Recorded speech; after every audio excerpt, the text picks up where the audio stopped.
demonstrated that they are distinguished faculty members deserving of the Jack Hernandez Phronesis Award.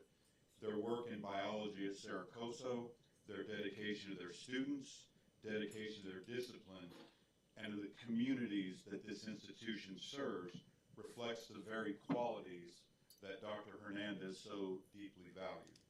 I want to extend my gratitude to President Hancock again for graciously hosting this year's dinner, and to Presidents Pfluger and Menares for organizing the watch parties at both Bakersfield College and Porterville College.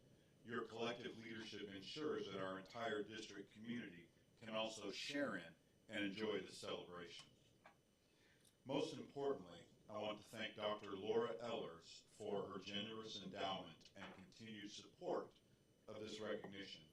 Her commitment makes it possible not only to honor the extraordinary contributions of our faculty, but also to keep alive the memory of Dr. Hernandez, his wisdom, his vision, and his example of what it means to live a life that's dedicated to both learning and building community. Ladies and gentlemen, tonight, as we recognize our recipients and reflect on Dr. Hernandez's enduring legacy, let's be reminded that the work of our faculty shapes not just our classrooms, but our futures. And through this award, we affirm the vital role of practical wisdom vis-a-vis phronesis in everything we do.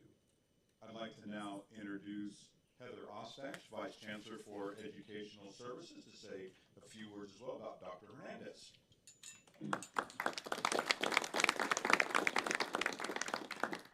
Good evening and welcome. And I have the opportunity to share some remarks on behalf of Reggie Williams, a 22-year faculty philosophy professor at BC and the director of the Bakersfield College Norman Levin Center for the Humanities. Reggie was also a close personal friend of Jack Hernandez for 28 years.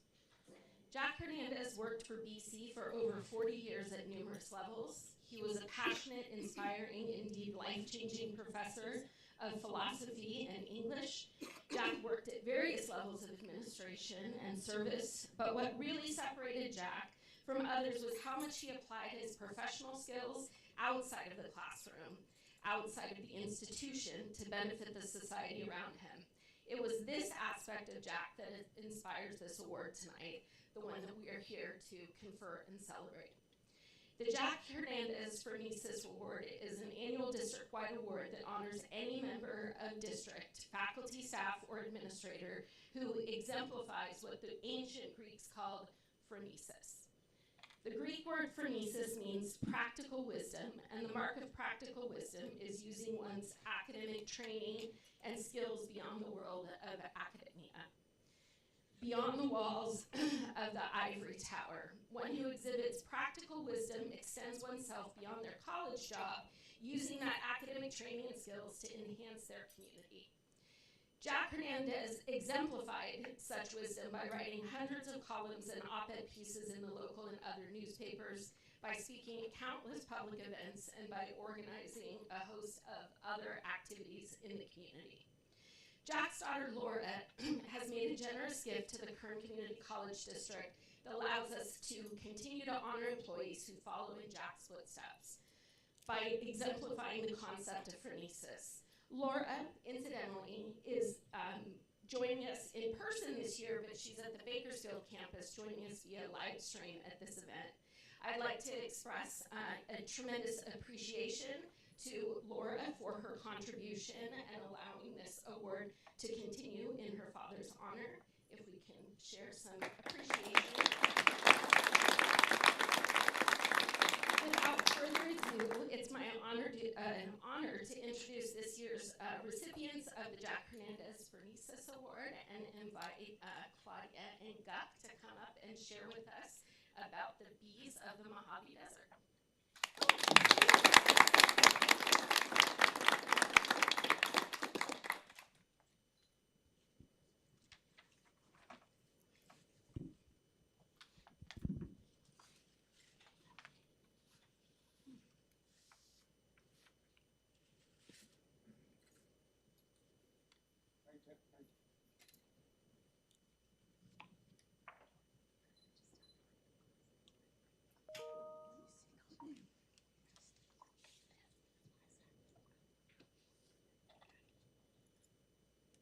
Okay, good afternoon, everyone. My name is Gap Hui, and together with Claudia Sellers, we would like to thank the committee for giving us this award. We have to confess that the first thing we did when we heard of the news is to quickly Google what the meaning of phronesis is and why our work was so frenetic.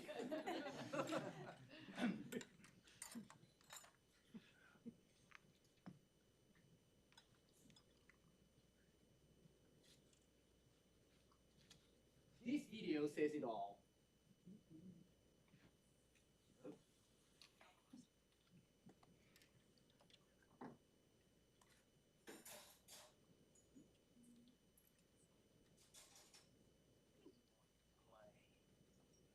You're not playing? No.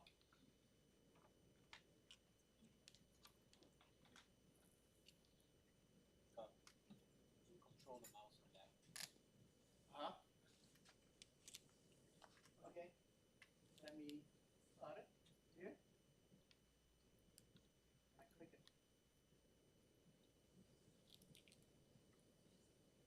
Reload. Let me start it again. Technical glitch.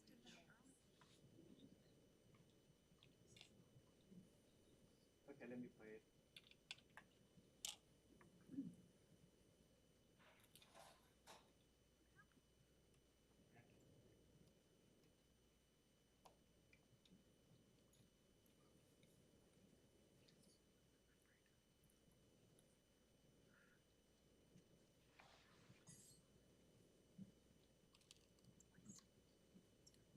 Okay, see whether I can get it.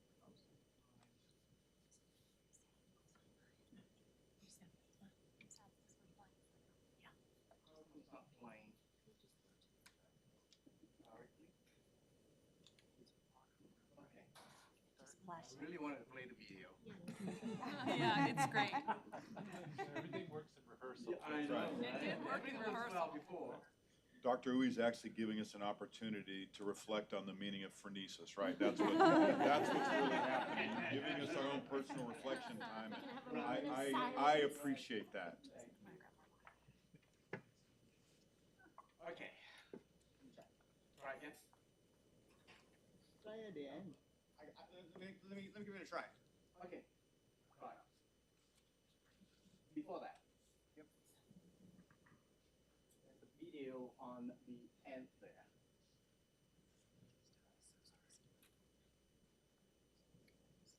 There you go. But the video should play first. The video should play first. Yeah, I don't know why it's not letting me play it. It played it last time. Oh well. That was my last slide. That's how it goes, huh? Expectations now. So this video is actually of me. This is describing the video with all the bees buzzing around me, and therefore sets a theme. Yeah. Because our talk today is going to be about bees and more bees and bees. And the bees we're talking about are not honeybees. Every time we talk about bees, everyone will think about honeybees. That's the first thing that comes to mind. But the unsung heroes of bees are actually the native bees. And so what are native bees? Native bees are bees that are indigenous to the area. They have evolved over thousands of years together with their floral hosts, and they have adapted to the land in which they are in. So these are bees that we don't really understood much because they are solitary, they don't make hives, they don't make honey, but they're there doing the job. So they are literally the unsung heroes. So we have a lot of varieties of bees here. And the bees, we have some samples of bees out on the back, so feel free to look at them, and you can see they come in all shapes and sizes. Unlike the honeybees, we use one size fits all. So this talk is going to be about, my talk itself is going to be about how we get started on the bee project and how it leads us on a journey of undergraduate research and community connections. What Claudia is going to talk about today is about the results of the bee research itself. So how does the bee project get started? It all started in the spring of 2022, when we were invited to participate in an NSF-funded pilot project organized by the College of Mechanics. And 9 community colleges participated, and faculties from all these 9 colleges, including Scott Peet from the Bakersfield College, participated as well. And these colleges come from a variety of geographical locations from in California, from the rural to the agricultural to the urban, and us from the desert. When we realized, so at the workshop, we learn about native bees, what families are and the variety, and learn about bee collection techniques and how to identify them, which I'll mention later, and the data management, what to do with the data, right, that we have. So when we realized that we have to capture bees and identify the hosts and the flowers to which they are attracted to, Claudia and I look at each other and say, we're doomed. Coming from a desert, barren desert environment, where can you find lots of flowers where the bees are attracted to, right? So we said, uh-oh. Little did we realize that the desert is a very vibrant bee metropolis. Our initial focus is very simple. It is to create a research opportunity for students and to document what bees are found on campus. Very straightforward, simple thing. Because nothing is much is known about native bees, let alone its distribution of what species are found where. So that's what we do initially. And the project then took off. And from just 2 students shown here, Danielle and LJ, and we were like novice, we like, catching a lot of flies, because we can't differentiate between flies and bees, right? And so from just 2 students in that summer of 2022, it then has gone over the last 3 years to more than 10 students, and transforming our project, which is basically the local discovery of what bees are found, into more of a comprehensive California high desert, because we are one of the few colleges that are in the high desert of California, and nothing much is known about the bees in those areas. The NSF project is part of a Campus as a Living Laboratory initiative. What is this? This is a framework that turns the university campus into a living laboratory for research.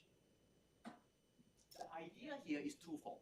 The initiative is to first provide learning opportunity for community college students, and secondly, to utilize, instead of fancy equipment, what is existing on campus operations and campus infrastructure.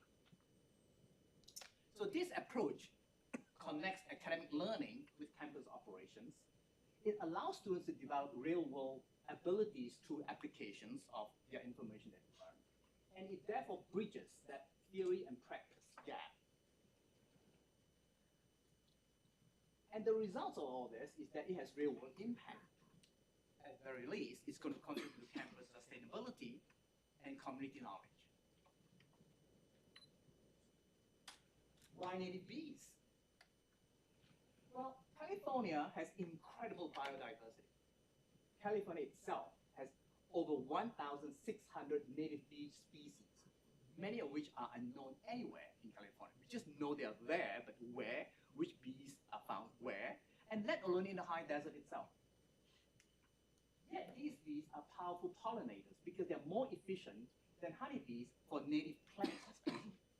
A lot of studies have come out recently that when native bees pollinate native plants, the plants are much more robust, the plants are much more adaptable to the environment, compared to honeybees, which are actually what we normally call pollen robbers. Because those pollen robbers, main idea is to go to one plant, get all the pollen as much as possible from that plant, and then go home, which means that they are now self-fertilizing the plants rather than those native bees, which are zigzagging everywhere, really frantically everywhere, right? So you could say that the native bees are much more promiscuous when they go all the plants, because they go all different flowers of all kinds, right? So they have cross-fertilization, therefore hybrid vitality. These bees are really important because not only are they powerful pollinators and are good for native plants, they support a large amount of native plants, flowering plants, about 80% of those. Yet these bees are under threat, facing population declines from habitat loss, pesticides use, and climate change and competition. As Jenny Shari, which is the principal investigator of the NSF-funded project to which we are all under the umbrella organization, says, if you don't know where there, if you don't know what's there, you don't know what disappears. And so the first simple experiment is to see what's here, catch all the bees could find, and identify them. Our design, our experimental design has to be very simple and it has to be pragmatic, because we are now dealing with community research students with all these, constraints that we have to face. We have to balance scientific rigor with practical constraints, which means that we have to adapt to local context, tailoring the research to suit both the students, the environment, and in our case, the desert itself, because we get really very hot when we go out to catch bees, so we had to start really very early in the morning.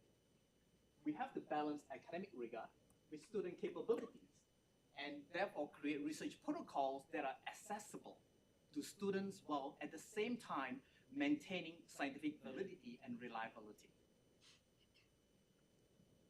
We have to integrate community needs by designing research that addresses local conservation concerns while contributing to a broader scientific knowledge. The final outcome has to be meaningful. We don't want to just do research, great, everyone can have fun, and then the research just resides on someone's hard drive somewhere. We want research that produces publishable results. Research that can get recognition for students with practical conservation applications as well. Shown here is the most tedious part of the work, bee identification. We can go out and have fun and catch bees out in the field, but we have to identify them.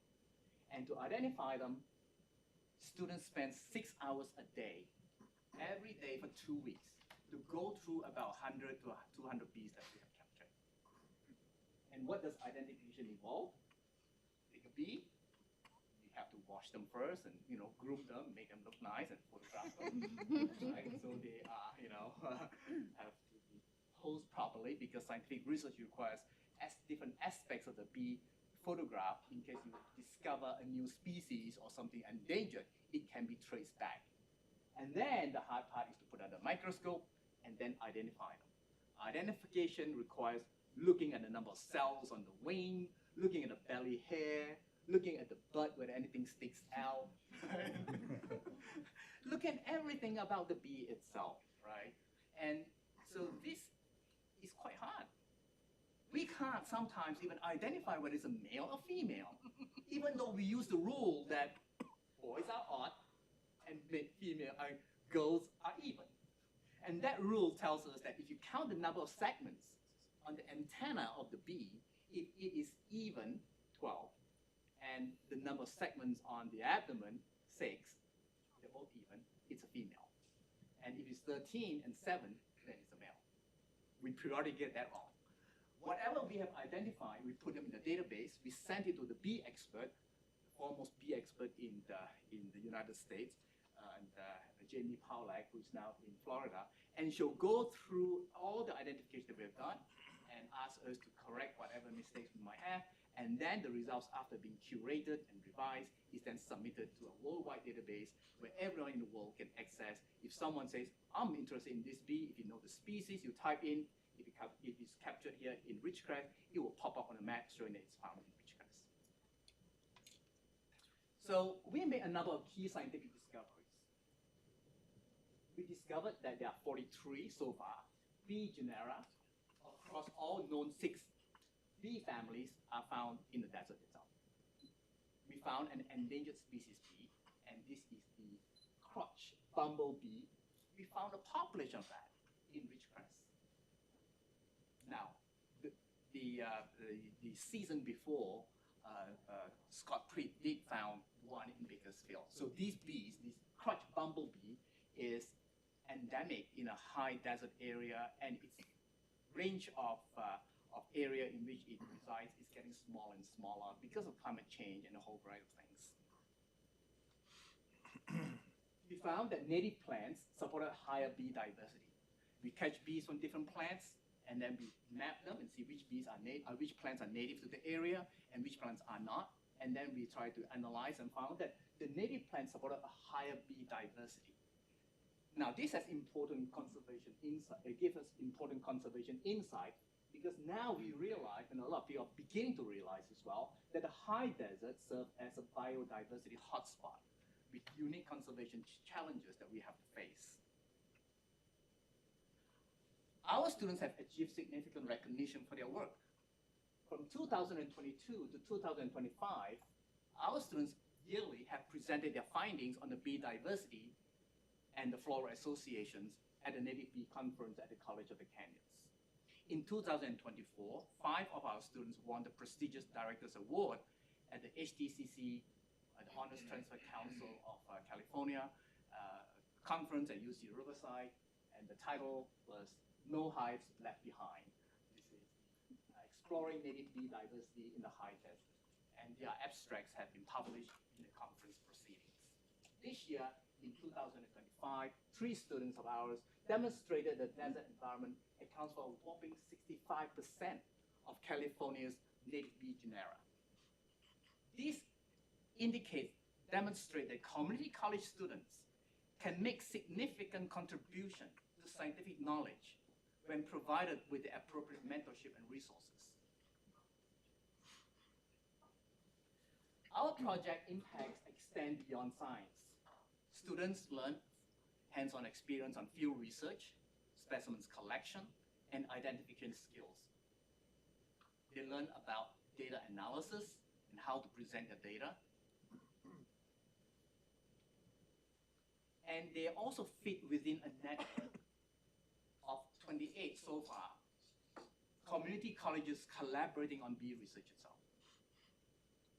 And then they learn and foster, they have networking, and they learn to foster scientific curiosity and passion for conservation. These demonstrate that undergraduate research is not limited to 4-year institutions, and that community colleges can serve as vital centers for scientific research and education.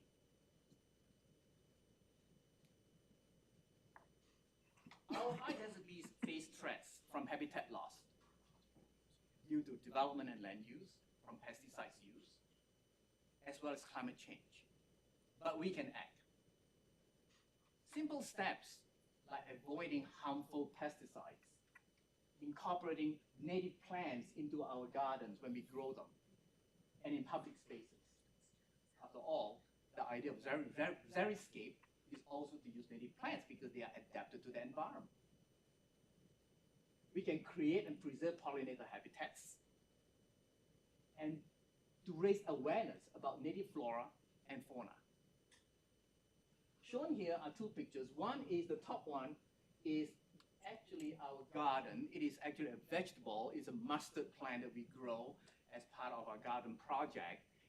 But we let some of the plants go to seed, and so they flower, and so they provide important food resources for the bees. And the bottom picture is the adjacent area around campus that we recommend that if they are not developed, leave them undisturbed so that then at least the bees can then make them thrive in the area as well. To raise awareness, we are actively spreading the buzz through education and outreach. And our students have gone to schools, to K-12 educational institutions, and introduced their students to about native bees, bringing awareness and conservation ideas. We also set up demonstration garden on campus. Shown here are some of the plants that we have put on the campus lot. And these plants are donated by the East Kern County Conservation District. And they always sell native plants to the public every year. And we participate in that. And then when they heard that we are interested in bees and native plants, they make a big donation for us. So we use this plant to then set up a number of native gardens as a pollinator habitat for bees. Another way that we spread the buzz is through habitat creation and preservation. And habitat creation doesn't have to be a large-scale thing that where you allocate certain land to certain purposes. It could be as simple as I mentioned before, leaving adjacent land undisturbed, right? And so now bees can thrive there, they can build a nest there. And also to let vegetables go to flower like we have in the chives. I didn't realize the chives had beautiful flowers and the bees too. And so they went there.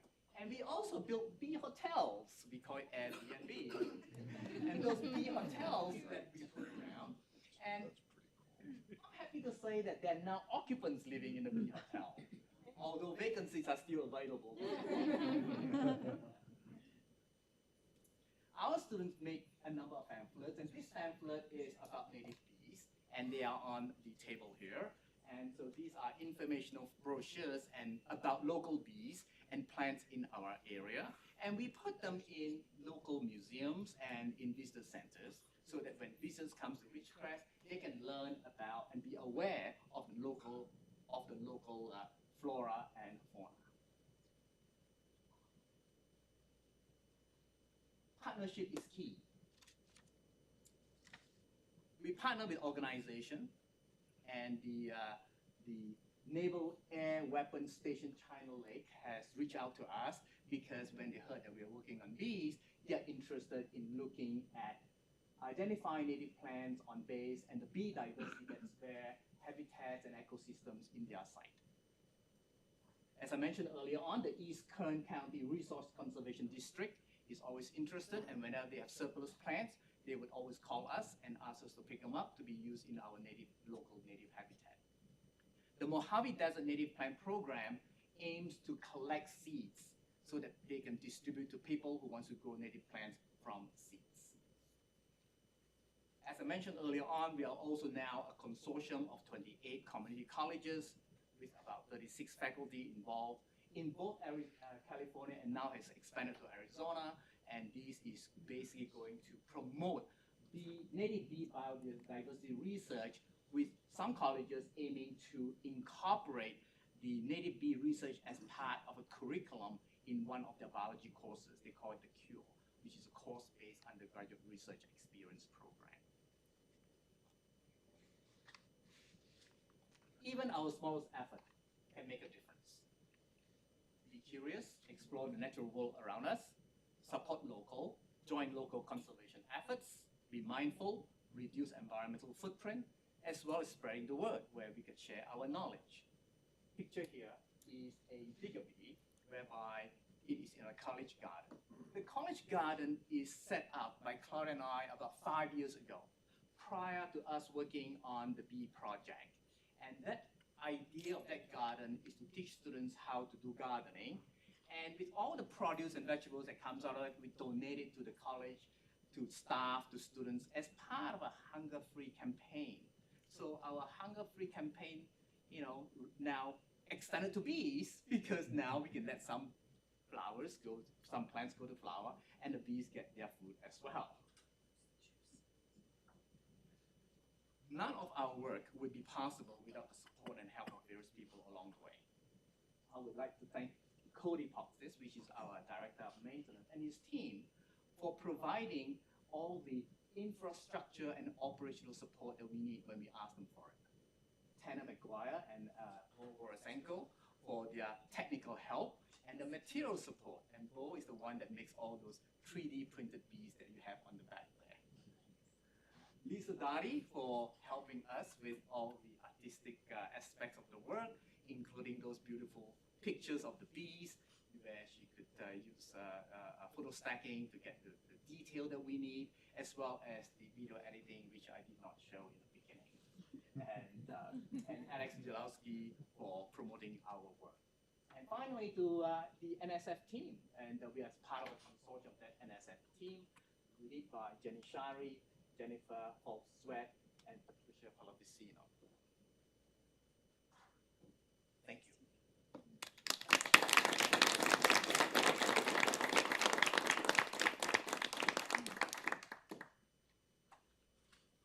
Any questions? After, I think. Claudia first.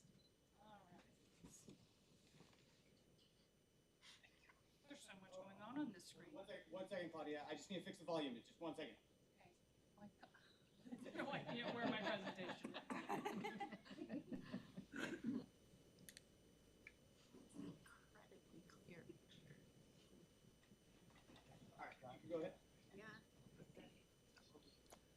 Yeah.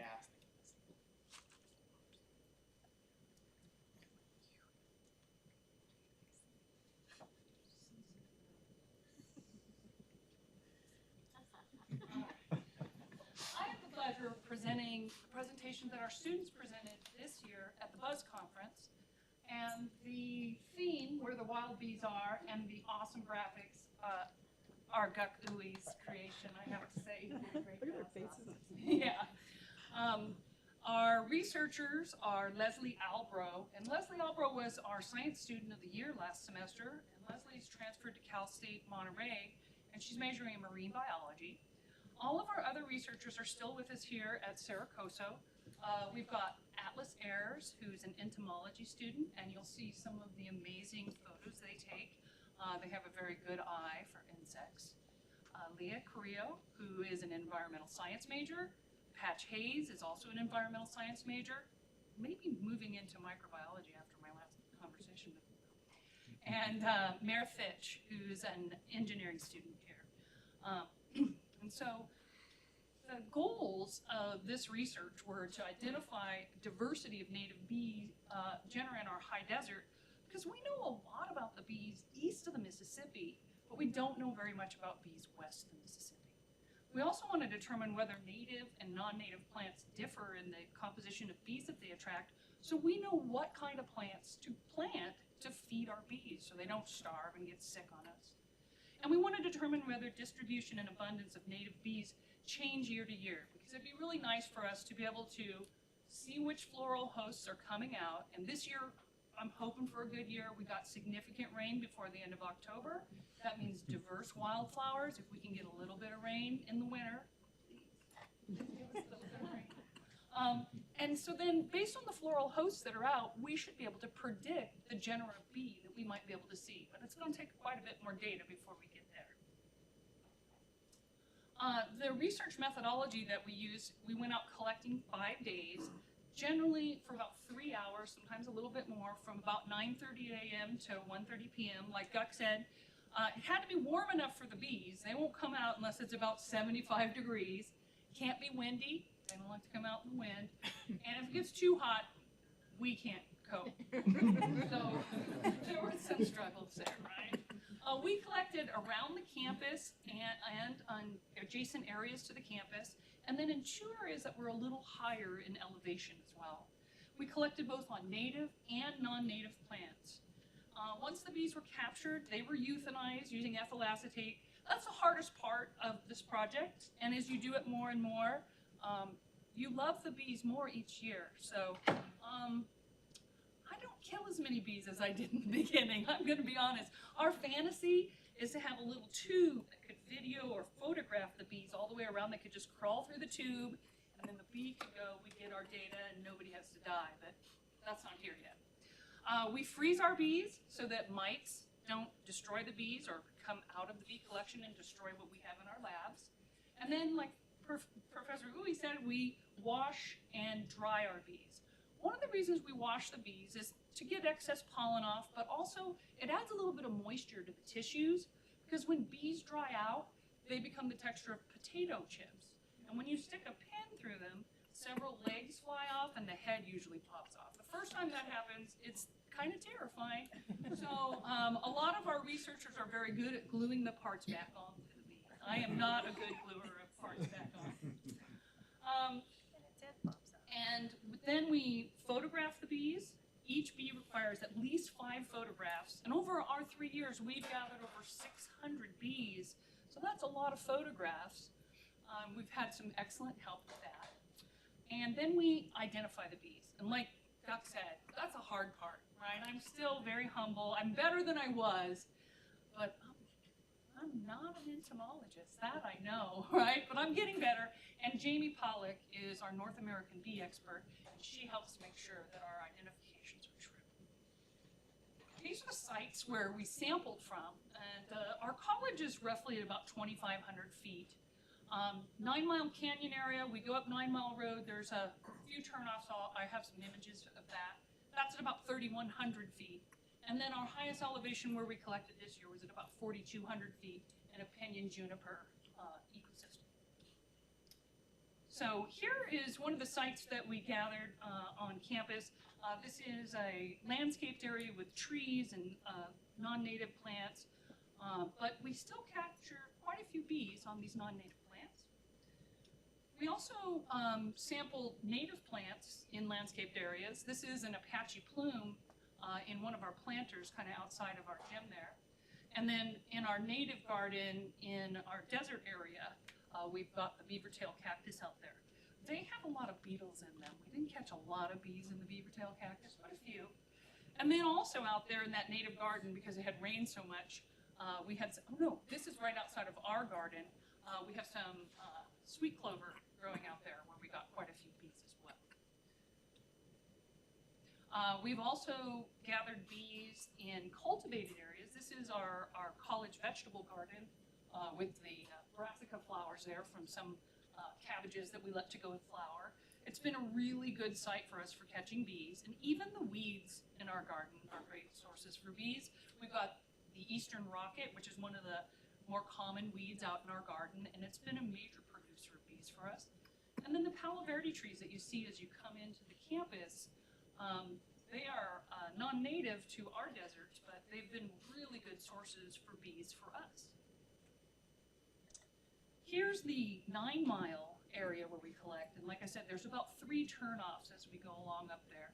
You can see there's an incredibly steep slope there, but fortunately our students are young and able-bodied. They go up and down those hills like little goats. Catch all the bees. And how can I stand down there and say, bring it down? And most of the plants there are native, right? So we see things like the Jimson weed, California buckwheat, and chia. And then as we get a little higher in elevation, we're just a little bit past Chimney Creek here, not quite to Kennedy Meadows. The plants we're collecting on there are also all native. Things like ceanothus, lupin, and Rothrock's fiddleneck were some of the big producers for us in those areas. And our results, this year we got 186 native bees. We got those from March 23rd to May 28th. Our collection is much earlier than the other colleges. The coastal colleges and the ones up north, they start gathering bees at the end of June or beginning of July, because it doesn't get over 60 degrees there. We're a little jealous, but the main bees that we caught, you can see all 6 families are represented, like Doc said, but the 2 main families we see in the high desert in our research so far are Megachilidae and Aphidae. They're more than 60% of our total bees, and we'll get a look at those bees in a little bit here. So among the 27 different genera that we found, 4 of those genera make up 52% of our total bees. And you can see there's some real beauties up there. Osmia, with that metallic green color, that particular species, this is a type of mason bee. So they use mud and plant materials to construct elaborate nests. And they're also in the Megachilidae family. So that's one of the members of that large family. And then Adrena is a mining bee, and this one happens to be kind of like a jewel-like blue color. And it's stunning to see in the picture, but when you see it on the scope for the first time, it kind of takes your breath away. They're gorgeous, and some of them have little mustaches, hairdos, so they're really cute. Megachilidae is also in the Megachilidae family. That was one of the main ones. And these bees are leafcutter bees. So if you ever see your leaves in your plants in your garden at home with perfect circles in them, those are leafcutter bees. They cut those circles out, and they line their burrows with the leaf and petal cutouts, and they use the cutouts to separate the cells of their hives. A Megachilidae like this, a single female would generate a hive, well, shouldn't call it a hive, a brood maybe, and she'll dig a tunnel or go into an hollowed out stem or things along those lines and have anywhere from 10 to 20 cells. And so we'll produce 10 to 20 offspring. And then Hylaeus is a sweat bee. These bees are tiny and they like to sample our perspiration. None of these bees sting. They're all solitary and none of them make honey. I should point out something too though on Megachilidae.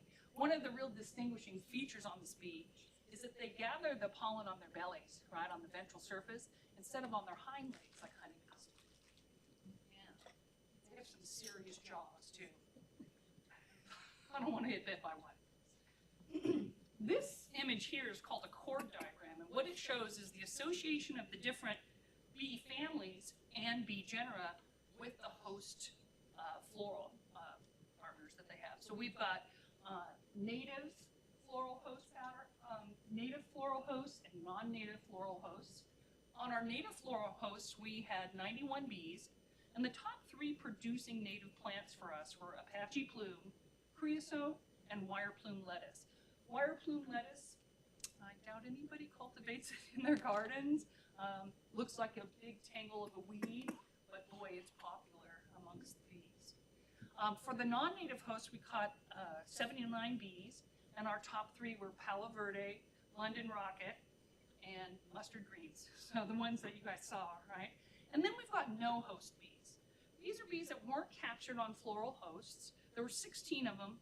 These bees just buzz around the bushes. They're invariably male because male bees don't raise babies. Well, they produce babies, right? Their job is to breed with the females. So all they do is buzz around the bushes, constantly looking for females. And they do a good job, right? And then those mamas go have those babies. So in terms of bee numbers, we find that native and non-native hosts are both very, very important, largely because they can have flowering times that just overlap a little bit, so they'll carry the bee through longer stretches where they can have access to food. Again, looking at floral host associations, what we see is that some genera are found on both natives and non-native hosts, things like Osmia, Megachile, and Adrena. And then the genera that are found predominantly just on natives were Brachymelecta, Hoplites, and Haleus. Brachymelecta is a unique bee in that it's something called a kleptoparasite. And kleptoparasites are kleptoparasitism actually is the main form of parasitism among bees. And what they'll do is when one bee is making a nest and getting her pollen and nectar together, and then she lays a little egg on top, she seals up that cell, and then she works on the next cell. These guys come in, they lay their eggs on that pollen and nectar, their babies hatch, kill her babies, and then they eat that, and then they grow up and become bees. Yeah, they're horrible, but they don't have to gather pollen, they don't have to gather nectar, and they don't have to dig a nest. They just steal it, right? So in terms of bees, right, both native and non-native hosts were really important again. So we just can't stress how important it is for both of these to be utilized, because so many people love a lot of plants. This is a Simpson diversity index, and the higher this index is, the greater diversity there is in the family of bees. And you can see from this, right, that the Apidae and Megachile families have the greatest diversity in the bees that we were capturing. Of the 6 families, the lowest diversity is there with Melitidae, and the Melitidae is a really rare bee to catch. These bees this family only has about 200 species, and these bees tend to specialize in a single genus of plants. So they have a very narrow range, so they aren't collected very often. So the 2 bees of the same species in this family that we captured, we're very proud of, because they're not easy to get. These are the chord diagrams over the last 3 years of collecting. In 2023, we had a massive flower bloom, and you can see that we actually caught more bees on non-native plants, just a few more. That's probably due to our sampling sites. We sampled a lot of sites with more non-native plants than native plants that year. In 2024, we also had a big rain year, but we didn't get a lot of good flowers. We got a lot of weeds that year, right? And we were hoping for something a little better. But there we had a few more native floral hosts produced bees for us than non-natives. And then in 2025, we see a larger increase in native bees over non-native bees. I would say that's largely driven by our sampling. We have been going to more places with higher numbers of native plants. But as we get more data, we'll be able to tell how much of this is what the bees want and how much is where we're collecting. Also, we're getting better at catching bees. Our earlier bee collections, the bees are larger. They're getting smaller as we get up there. I have to say, I do get a little exasperated when they catch like 10 gnat-sized bees. I would say, you're going to be identifying those bees. The smaller the bee is, the harder it is to identify. And when you get older, it gets really hard. Even with special glasses, it doesn't help. So this is another graph showing the variation in bee populations over those 3 years. And you can see in 2023, Andrina was that was a main year for Andrina for us, and Centris as well. And in 2024, we saw more of those kind of sweat bees, Hylaeus, and we saw a good number of Ashmediella, which is another type of sweat bee. And then this year, we had the most osmia bees that we've ever caught, which we're kind of excited because I think everybody feels that's their favorite. They're really cute bees. I think we're all we love them all, but those guys are particularly cute. And Andrina's picking back up, right? So it'll be interesting to see. I hope we get a little bit of rain, like I said, this winter, and we get some nice diverse flowers and see what it does for us. So in 2023, we had 11 unique bee genera.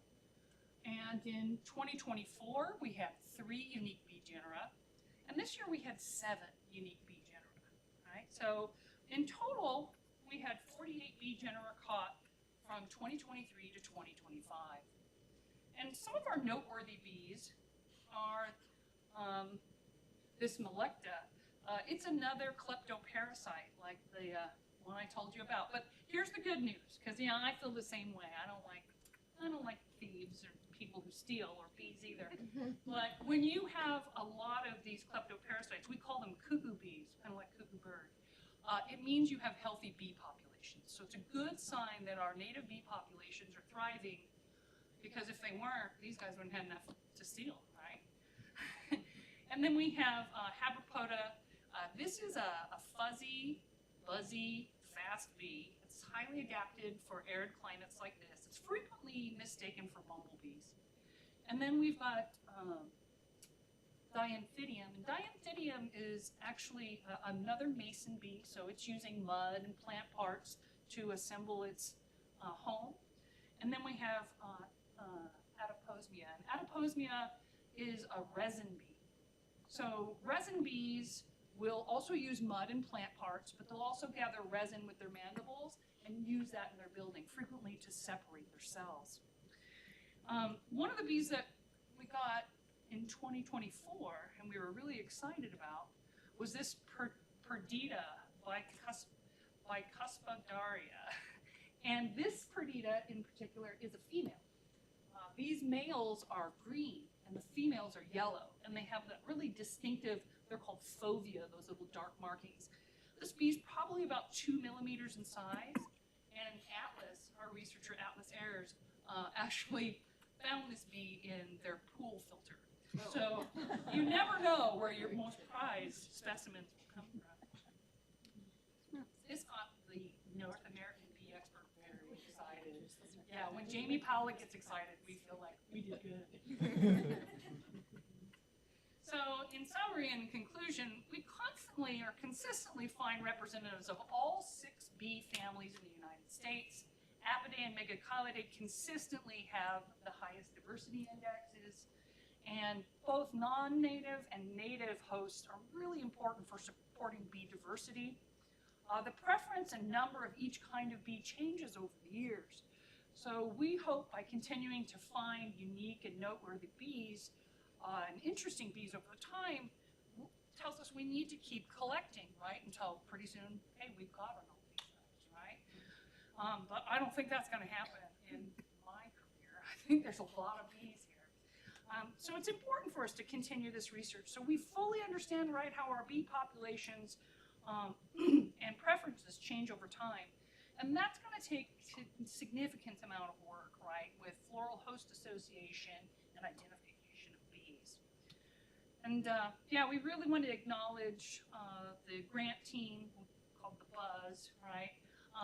And they engage community college students in native bee biodiversity research. And our leaders, Jeannie Shari, Jennifer Foltz-Sweat, and Patricia Palavenso. Jamie Pollock, like I said, was our North American bee expert. Yoko Murata helped us with our photographing of all these bees, the many, many bees, many, many poses.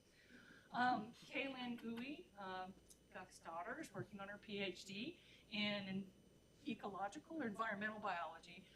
So I have to say that family's pretty awesome. They all have a PhD in biology and they can answer probably any question in biology for you. Lisa Darty, an emeritus professor of art, helped us with our photos so that they look beautiful, and in editing the cool video you guys didn't get to see. It was nice. And Bo Borisenko, he helped with all of the 3D printed models and all of our structural or any question we ever have. How are we going to do this? Bo had the answer. So thank you.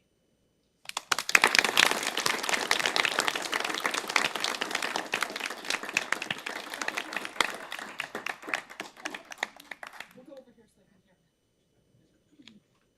Any questions? I wanted to first say it was an amazing presentation. Thank you both. I really want to highlight the work you're doing with community college students, because there is a stereotype about R1 universities and students conducting research, and I just wondered if you'd share a little bit more about, you know, the students and the work that you were able to do with them, and, you know, opportunities for community college students, because I agree with you both that there's such a tremendous potential, and you see all the work you both described and the students' work that they were able to present at conferences and the awards they earned. I think it serves as a very poignant reminder, but a small sample of what community college students can do. And I just wondered, you know, firsthand from both of you, your thoughts and reflections about that. Well, I think that they're amazing, the students we work with. I mean, the first two students that we worked with, Danielle and Ella J. Danielle's finishing medical school, and Ella J is almost done with her clinical laboratory science major. So really high function. Yeah. I think identifying students looking at what they want to do, they don't have to be an expert in the field. They could be engineering students or economy students, whatever. As long as the experimental design is straightforward, accessible to everyone, not just for biology students. You don't need complicated techniques. And then once accessible to all students, then you can identify anyone who has a passion for it, willing to put in the extra time, the extra hours, like, you know, 6 hours a day on a Friday, Saturday, you know, for 2 weeks. Takes a lot of dedication, and if they are willing to do that, and, you know, as instructors, you know, some students are willing to put in the time to get to where they want it to be, and if you identify them, give them opportunity, give them a mentorship encouragement, they will then progress on their own. And most of the work are done by students with minimal effort from us. We just guide them and say, do this and do that, and you know, the students willingly just create a pamphlet for us and say, hey, we got all these big pictures, beautiful pictures, we could create a pamphlet. And I say, go ahead, you know, we'll support you. And so when they create the pamphlets, we get printed, and, you know, and they'll then deliver it to all the museum, the visitor center, and then they can give it out, and, you know, and they say, oh, you know, I know someone in this school who's interested in bees, can we go and talk about it? I said, sure, we'll go with you, and bring our collection, and we go there and, you know, talk to the students and just raise interest, yeah. And I find that the students really enjoy identifying the bee. At first, it's frustrating, but then I think they like it. It's solving a puzzle. It quiets your brain. It's pretty calming. You get a little bit hooked, like reading a good book. I think the nature of the research is very important. You want the experimental design to be simple and accessible. And, you know, unlike the R1 research universities, whereby the principal investigator has a stake in it, and he wants everything to be done right. And so when the students are involved, they will allocate only a very boring, repetitive job to the students to do, because they fear that things might get screwed up, right? In our case, we say, go ahead, you know, because there's nothing to lose. The stake is low. You identify whatever bees you can. And so the design of the experiment is very important, I think, you know, to make sure that it is accessible to everyone, and not just, you know, one that requires complicated techniques, skill sets, and everything. Here, you just go out, do it, and done, right? And then you get useful results. You don't have to do complicated experiments that require difficult equipment and constant vigilance on the instructor's part to make sure they do it right. And whatever, so I think discovery type research rather than a hypothesis driven type would be much more suitable for our community college students. Thank you both. Any more questions? In your earlier slide, you had something about competition for the threads. Can you expand to that? For the For the flowers. as one of the threats. So I can tell you that at the Buzz conference, honeybees are hated. We don't like them. They are invasive species that compete with native bees. Is that because that's what people primarily raise if they have? Yeah, we brought them over when we came, and they give us a product, so we like them. The ones that don't give us a product, we don't know they're there. We think they're flies. Capitalist bees. Yeah, capitalist bees.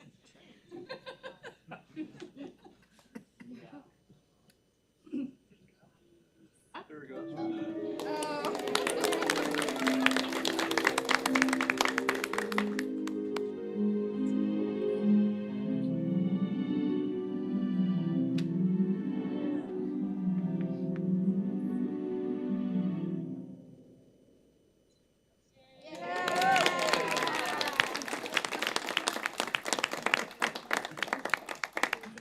I wanted to show another one that somehow didn't come up on my slides.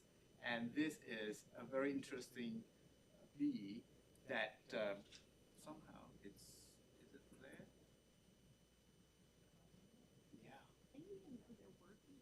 Yeah. Yeah, this one. And so here, this is a bee that is very interesting because the flower itself is the sacred datura, which we found along our roadside to the college. There's a lot of sacred datura plant. And this is a bee that I found, amazing bee, a carpenter bee, Zylocopa, that just like forage on it. But we know from our colleague, Patricia Pallavicino from the Antelope Valley College, when she said that every time she captured a bee from this flower, the sacred datura, the bee is either high, drunk, or dead.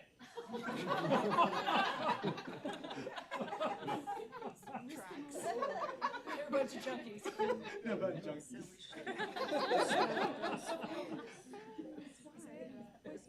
It's interesting.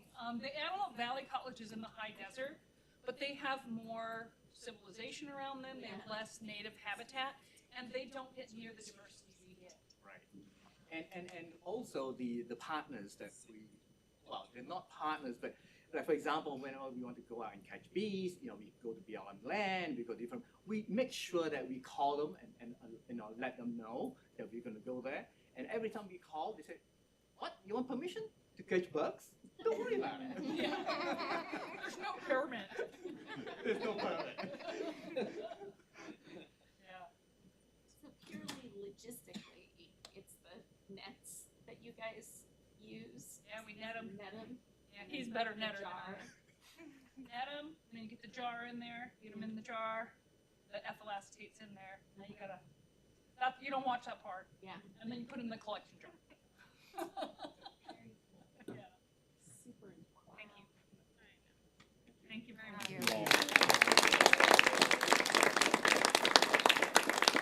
Oh, there's a question. Go ahead.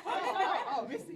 Missy. Okay, so this is probably going to seem pretty elementary, but when you showed those pictures of all those bees, some of us back here thought, oh, that looks like a beetle or a fly or a wasp, right? So, and then you said some don't sting, and so I think we have like a general idea of what a bee is, but clearly I don't know what a bee is. Like, how do you What define? is a bee? Yeah, what is a bee? Like, Well, they have to have two sets of wings. They have bifurcated hairs, which I can't see the bifurcation, but I'm told they're bifurcated. What other? They have different mouth parts. Yes, the mouth parts, and we had the same problem, right? In the first instance, when we first did the project, we caught a lot of flies, we caught a lot of wasps, and very few bees, because when they fly, they all look the same, right? They're bugs, right? And but fly is easy to recognize because they have only one pair of wings compared to bees, we have two pairs of wings. The difficulty lies in wasp or a bee, right? You can tell a native bee from a honeybee because honeybees have hairs on their eyes. Yeah, they got hairy eyes. So after a while, you begin to realize that there's this indirect cues of where they fly and their profile that tells you it's a bee. Pretty much, if it seems too fast to catch, it's a bee. If it's slow, it's probably a fly. Beetle. Yeah, or a beetle. But yeah, the wasps, there are bees that mimic wasps. And the wasps that mimic bees. Yeah, so the only way you can tell is once you get them under the scope, and you can tell they've got different venation on their wings. It looks, the patterns are different. So yeah, it gets crazy. I mean, it gets down to, we really lost it when we had to start counting bee teeth. It is very tiny, the work we do. Yeah. Bees have teeth? They have teeth. Yes. The notches on their mandibles are considered teeth. Okay. Yeah, yeah. And So- if their mouth is closed, we have to prise open the mouth to look at the teeth. Yeah, so if they die with their mandibles in, you hope they can relax and you can pull them out. And usually it'll come down to you have one character left, but you can't pull the mandible out to look at it. And so you finally decide, I'm going to go for it. And then the head pops off.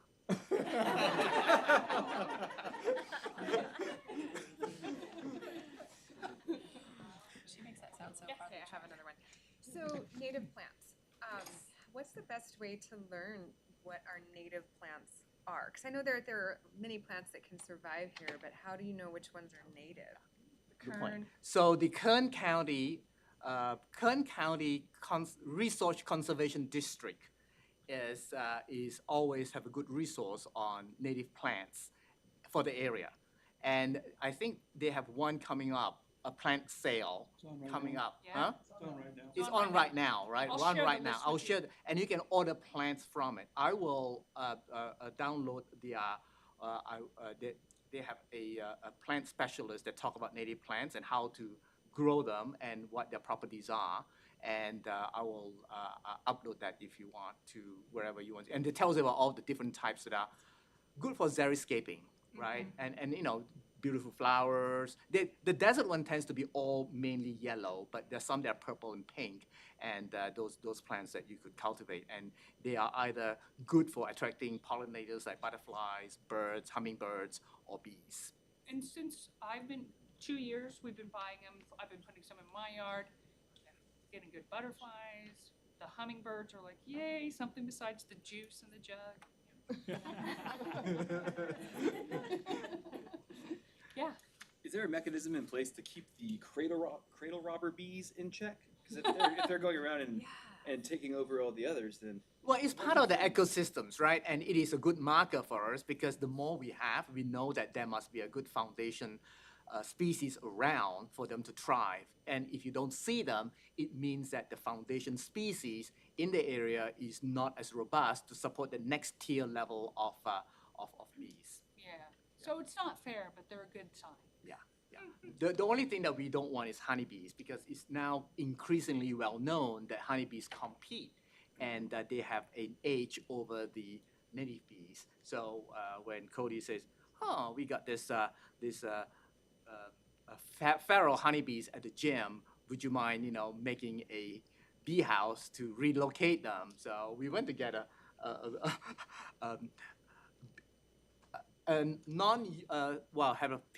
some people have they keep bees and they don't want it anymore, so it's empty. So we relocate that, but then we stopped doing it because we don't want to encourage more honeybees than what it is now available. Yes. And the thing is, honeybees are important. We have to admit that they are important commercially. They are important for a lot of commercial crops. But the problem with these honeybees is because they are like a monoculture. And if there's a varroa mites or virus that affects them, the whole colony would collapse. Whereas now the one that will step up and take and bore the mantle of pollination will be the native bees. And native bees, because they come in all shapes and sizes, small ones for small flowers, big ones for big flowers, they tend to be much more efficient in what they do for a particular species of plants. They're much faster, and they will cross-pollinate plants. Honeybees stay on the same plant. They don't move from plant to plant. Thank you. Thank you.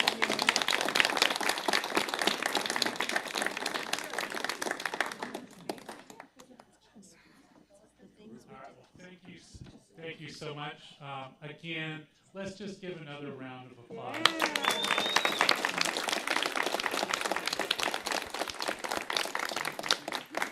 That was fun, informative. I really enjoyed it. So thank you so much. I hope you all did as well. That concludes our evening. And there's a lot of dessert still over there. So please indulge yourselves and have some of that. And I think that's it. It's a wrap.